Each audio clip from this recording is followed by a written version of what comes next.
thought today we should bring an attorney in to come and chat to our listeners about, we chatted last week about how to select an agent when you want to buy or sell a property. You've now gone to the big step and you've decided you're going to buy the property. What is the process in terms of the legal side of it? The conveyancing, the bond registration, that's where our attorneys come in because they assist us with that process. And I thought Richard can come and chat to us about the fees, what the process is, what to look out for, where we need to just have all the information for us. Yeah, I'm Richard van Skalkwyk. I've been practicing in the Edenvale area for 30 years. Yeah. 3.5 years ago, I merged my firm with the largest company in the country in conveyancing the property law. Okay. That's STBB. Yeah. And we are probably the biggest conveyancing company in South Africa now. Okay. What makes us unique is that although we're the largest, we operate from 15 branches all over, spread all over the Western Cape and Gauteng. So we still remain the local attorney around the corner and on your doorstep. The most important principle to understand is the conveyancing process for most people is perceived to be very costly, very complex and shrouded in mystery. But what they must understand is that the South African registration system is recognized worldwide as one of the best systems in the world. Well, that's good to know. And that comes down to if you own a property, you own it. It's inviolate. And the grounds for sitting at the side in the court of law are very limited. So it's a strong and a solid system, and it's the custodians of that system is the conveyancing profession. That is very professional. Unfortunately, with these officers, still some of the government departments that operate very efficiently. The entire economy is based on a strong land registration system. The banks, the pension funds, the financial institutions, they rely on their asset base to be secure. Okay, so we talk about fees. The fee structure in South Africa in the conveyancing industry is worked on a tariff. And it's a sliding scale. It's not a direct line graph. As properties get more expensive, the costs are higher, but it levels off. It doesn't go up directly. It doesn't scale up and up and up and up. It stops. It's capped in a way. Yes. And the reason why we work according to a tariff, which people don't understand often, is the fact that the seller is the party that is entitled to appoint the conveyancer. Yet the purchaser has to pay the costs. And that would seem to be unfair. It does seem that the purchaser can't choose the attorney that gives them the best deal. But the other one pay the money. Yes, yes, absolutely. The reason for that is that the conveyancer takes responsibility to do the job for the seller and to protect the seller's interest, to ensure that the purchaser complies with all his obligations, and then he has a duty to deliver absolute title to the purchaser. And that is the reason why we work according to a tariff. And the tariff is set by various consumer bodies, the Law Society, the Banking Council, and it is based on a fair tariff that all these institutions regard as a fair job for the work done and the responsibility carried by the conveyancer. So he's saying that the seller can appoint you, but you can't just charge anything you feel like to the buyer. No. It's set by we can't by various bodies. It's very much discouraged to either discount too much or to go higher than the tariff. We are entitled under certain circumstances to reduce our fees, but overly discounting the fees is considered to be doubting and unprofessional, because that will definitely lower our standards if we do not keep our service levels up. And I think this is a very important point to make, because very often from the bond origination side, we deal with the clients and we often get the question, can't I use my own attorney? Because my own attorney is going to be cheaper, is going to be this and that. And because clients perceive that if they don't have the control over the attorney is just going to go and charge them this exorbitant fee. It makes sense to have that worry. So it's good to know that, that absolutely it is a standardized fee, it is a regulated fee, and from my side, being in the business for more than 15 years already, I've very seldom seen a huge variance in that fee. You sometimes get 100 Rand here or 100 Rand there, and that's brought to you. So you've seen it stays quite fair. If someone thinks, though, if someone is under the impression or suspects that they're being overcharged, a buyer, because as you said, the seller appoints it, Who could they speak to about that? Always the Law Society. The Law Society. And obviously, if it's out of line with the recommended tariff by the Law Society, it will be regarded as overreaching and unprofessional conduct. Yeah. And the conveyancer will be taken to task. Yeah. Okay. Well, that's cool. So the Law Society, you can just Google that. You can find it. Yeah. Okay, cool. What else did you want to ask, Richard? Okay, so Richard, in terms of the transfer duty, as we know that the majority of the conveyancing fee or the cost in terms of conveyancing is normally made up of the transfer duty. Yes, that's good. If you look at your account as a buyer, you will see that the large portion, by far, probably 80% of the cost, consists of transfer duty, which is a duty that gets paid to the government on each transfer of each property. They have, over the last years, they've tried to make it more economical for the entry-level properties. First-time buyers. First-time buyers. If your property value is under 750,000 rand, there's no transfer duty.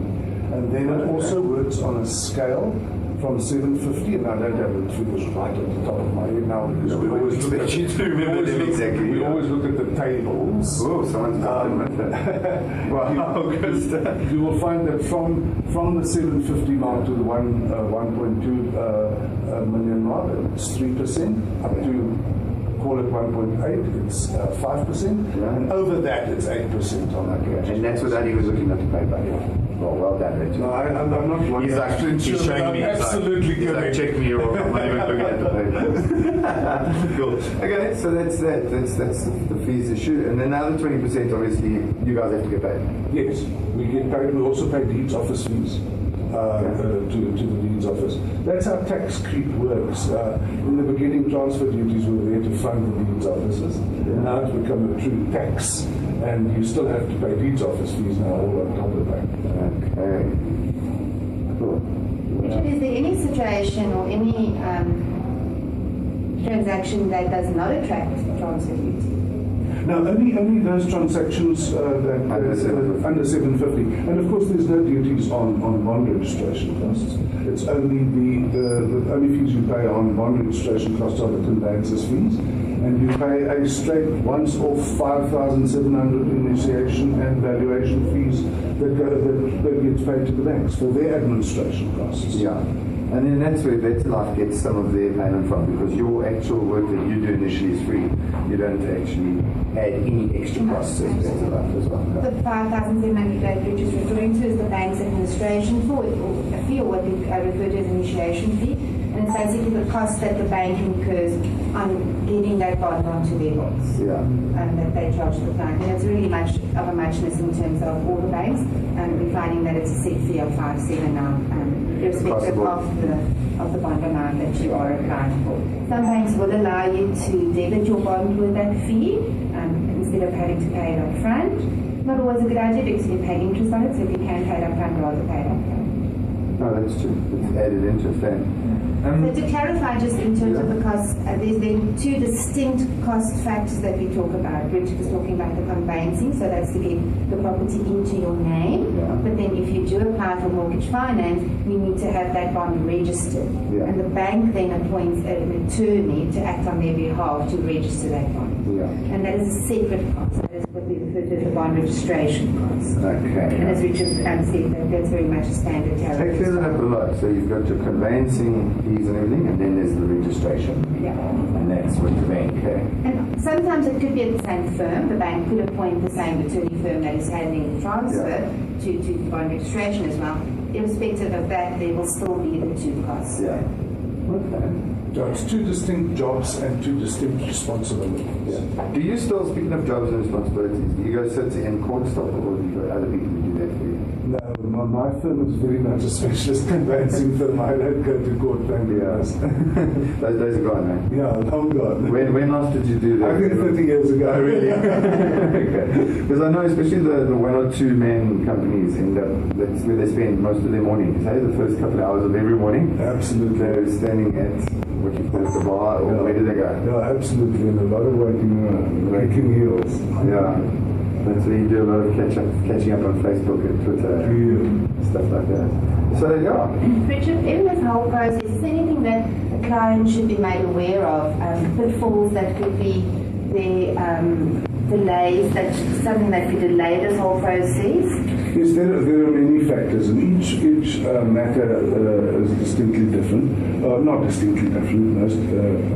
If I can just explain to you who the parties are that partake in the conveyancing process. The conveyancing process consists of three responsibilities. It's the paperwork and the registration process in the deeds office. And then there's the financial management and accountability for the finances which the conveyancer attends to. That's the flow of the money. Okay. From the financial institution. I counted 4, so let's just do that again. Yeah. Keep it simple for us later. Okay, paperwork, money, accountability, and then the project management of the entire process between all the players. If you think about it, the typical there's lots of players. There are lots of players. Go through those. If you think about the originator. Yeah, firstly let's start off with the estate agent who actually finds the house. That puts the deal together. Yeah. Then you've got your seller and your buyer. Yeah. Then you've got when the deal is done, the mortgage originator. Yeah. Then you've got the bank that grants the bond. You've got the attorney who acts for the bank that grants the bond. Then there is an existing bond that needs to be cancelled, usually the seller's bond. Yeah, there's normally a bond. And you have the attorney or conveyancer that acts for the bond that has to be cancelled, the bond cancellation attorney.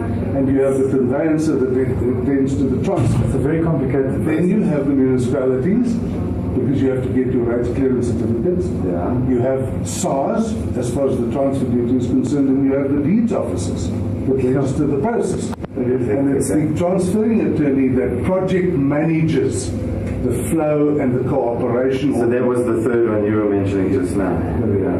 And he has to project manage all these players and get their cooperation. Yeah. And to make the deal work in the end and get the registration process. So that's a lot of emails and phone calls. Exactly. That's a lot of labor. Yeah. Okay. So that clears it up quite a bit. I mean, it is, like you say, it's one of those things that I think people, you get all excited about the home and buying it at your house and it's your family, your kids, and then there's that whole bowed down feeling of just like, oh, look at this, I've got to go through. And then a lot of people, I've got a friend now who was wanting to move to Mossel Bay, and the guy that was going to lease him the house has decided to sell. It's a very difficult thing to do, moving house and buying a house. And it's very intimidating, isn't it? I mean, don't you find you work very with much so. a lot of stress? Your clients are stressed a lot, hey? And it's a very emotional issue. Because you're talking about people's homes. Yeah. And that's why, and the environments that get affected, and that's why it's a very stressful process. Yeah.